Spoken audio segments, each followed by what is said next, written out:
Bismillahirrahmanirrahim. Assalamualaikum warahmatullahi wabarakatuh.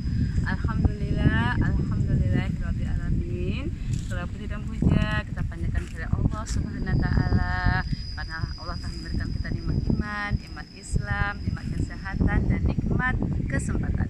Salam dan salam semoga tercurah kepada junjungan kita Nabi besar Muhammad SAW. Alhamdulillah kita bertemu kembali di hari keberkahan ini. Alhamdulillah, saya yakin para penonton semua sudah baca surah Al-Kahfi, sudah berbanyak salawat, banyak istighfar dan sudah rajin sedekah. Alhamdulillah. Baik, agar kajian Islam hari ini di Jumat Mubarak ini mendapatkan berkah, rahmat dan ridho dari Allah Subhanahu wa taala, kita buka sama-sama membaca basmalah. Bismillahirrahmanirrahim. Adapun tema kita hari ini adalah agar tidak menyesal di akhirat nanti, ya. Mudah-mudahan tema ini bisa mengingatkan saya terhadap akan saya bacakan firman Allah dalam surah Al-Fatir. Surah Al-Fatir adalah surah yang ke-35 ayat ke-37. A'udzubillahi minasyaitonirrajim. Bismillahirrahmanirrahim. Wa hum yastarifuna fiha Rabbana akhrijna na'mal salihan ghairal ladzi kunna na'mal awalam nu'ammirkum ma yatadakkaru fihi man tadakkara wa ja'akumul nadhir fadzuqu fama lidzalimina min nasyir. Artinya, dan mereka berteriak di dalam neraka, itu, ya Tuhan kami, keluarkanlah kami dari neraka, niscaya kami akan mengerjakan kebajikan yang berlainan dengan yang telah kami kerjakan dahulu. Dikatakan kepada mereka, bukankah kami telah memanjangkan umurmu untuk dapat berpikir, bahwa orang yang mau berpikir, padahal telah datang kepadamu seorang pemberi peringatan, maka rasakanlah azab kami, dan bagi orang-orang yang zalim tidak ada seorang penolong. Maha benar Allah dengan segala firman-Nya. Jadi di sini di ayat ini juga kita bisa melihat bagaimana penyesalan orang-orang di akhirat ketika mendapatkan azab oleh Allah. Nah, sekarang bagaimana ya supaya kita tidak menyesal di akhirat nanti, ini yang kita akan bahas. Yang pertama kali agar kita tidak menyesal di akhirat nanti adalah kita harus yakin adanya hari akhir dan adanya hari pembalasan. Jadi kita harus yakin adanya hari akhir dan hari pembalasan, karena kita adalah orang yang beriman pada Allah, beriman pada rukun iman. Kita yakin hari akhir, ada hari pembalasan. Kita mengetahui bahwa kita semuanya akan mengalami proses kematian. Kullu nafsin dha'iqatul maut. Kematian bukan akhir segala-galanya. Kematian adalah awal kehidupan yang abadi. Akhirat adalah kehidupan abadi. Dunia ini bukan tempat tinggal. Tempat tinggal kita yang abadi adalah di akhirat kelak. Nah, masalahnya bagaimana di akhirat kelak? Ya, tempat tinggal kita mau di mana?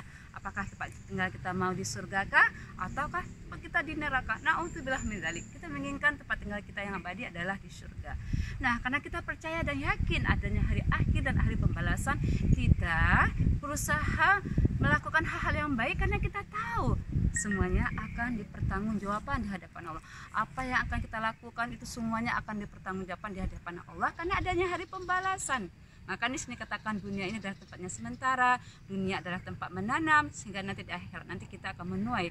Jadi kalau kita tidak ada yang kita tanam, apa yang kita tuai? Apa yang akan kita ambil, ya?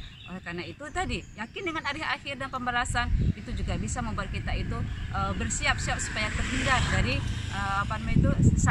azab ataupun di akhirat nanti. Yang kedua ya, bagaimana supaya kita terhindar dari azab atau siksa di akhirat nanti, atau penyesalan di akhirat nanti. Tadi kan tema kita supaya kita tidak menyesal di akhirat nanti.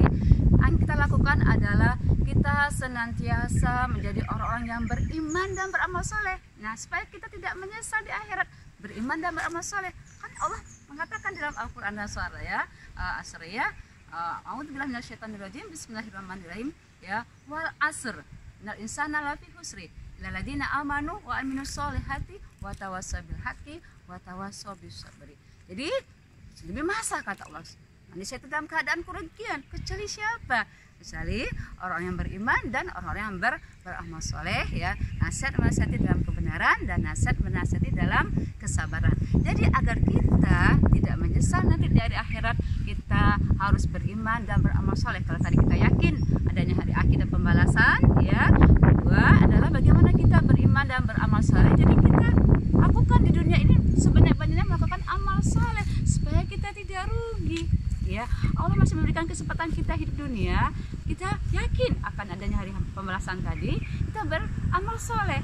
Ya, beramal soleh karena apa? Jangan sampai tadi ada penyesalan, ya. Ada penyesalan yang tadi kita bacakan dalam surah Al-Fatir ayat 37 tadi. Kemudian juga soal Mukminun ayat 99 sampai 100. Ada orang-orang nanti di akhirat nanti mereka menyesal. Mereka minta dikembalikan kepada Allah agar mereka minta dikembalikan sebentar di dunia agar mereka beramal soleh. Kata Allah, kamu sudah dikasih umur tadi, dari surah Al-Fatir tadi, kamu sudah dikasih kesempatan, kamu diberikan seorang peringatan, Masya Allah.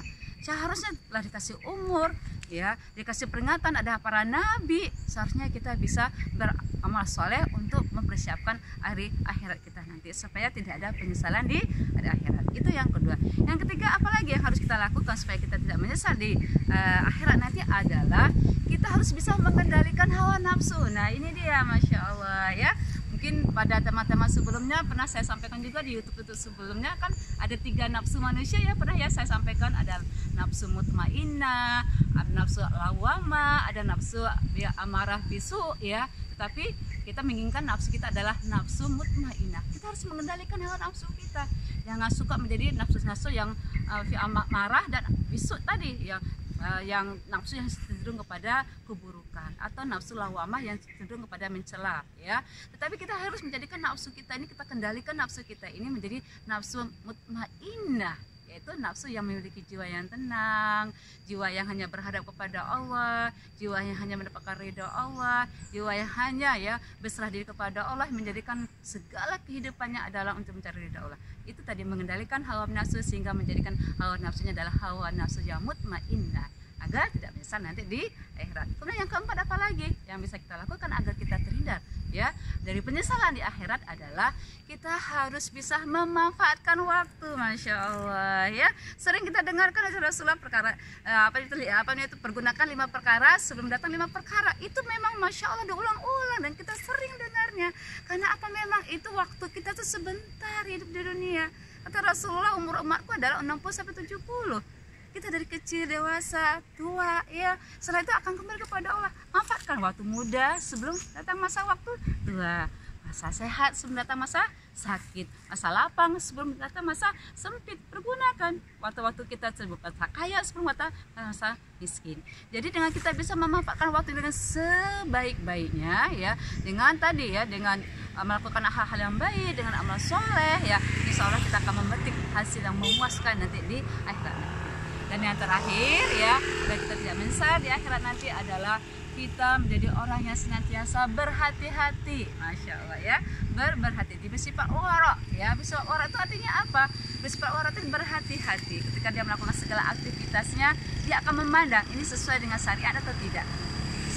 Setiap dia melakukan segala aktivitas kehidupannya, kegiatan-kegiatannya, dia mengatakan Allah ridha atau tidak. Karena dia tidak mau kalau Allah tidak ridha. Nah, dia menginginkan adalah ridha Allah, bukan murka Allah. Ketika dia menginginkan ridha Allah, Masya Allah, ya. Dan itu nanti kebaikan-kebaikan akan dia lakukan berikutnya. Karena apabila Allah sudah ridha kepada hambanya, Allah akan mengilhamkan, Allah akan memberi petunjuk agar kita melakukan kebaikan demi kebaikan berikutnya. Sambut, respon kebaikan-kebaikan itu. Oleh karena itu, ya, mudah-mudahan 5 hal ini bisa membuat kita bersemangat, ya, memanfaatkan hidup kita, memanfaatkan kesehatan kita, dan memanfaatkan waktu-waktu kita ini supaya kita bisa nanti mempersembahkan amal-amal terbaik kita di hadapan Allah Subhanahu wa taala, karena kehidupan kita yang abadi adalah kehidupan di akhirat kelak. Dan mudah-mudahan kita semuanya, para penonton semuanya, kita semuanya bisa berkumpul nanti di surga Allah bersama-sama. Alhamdulillah, kalau ada salah, ada khilaf, saya minta maaf lahir batin. Satu yang baca alhamdulillah, alhamdulillah. Assalamualaikum warahmatullahi wabarakatuh.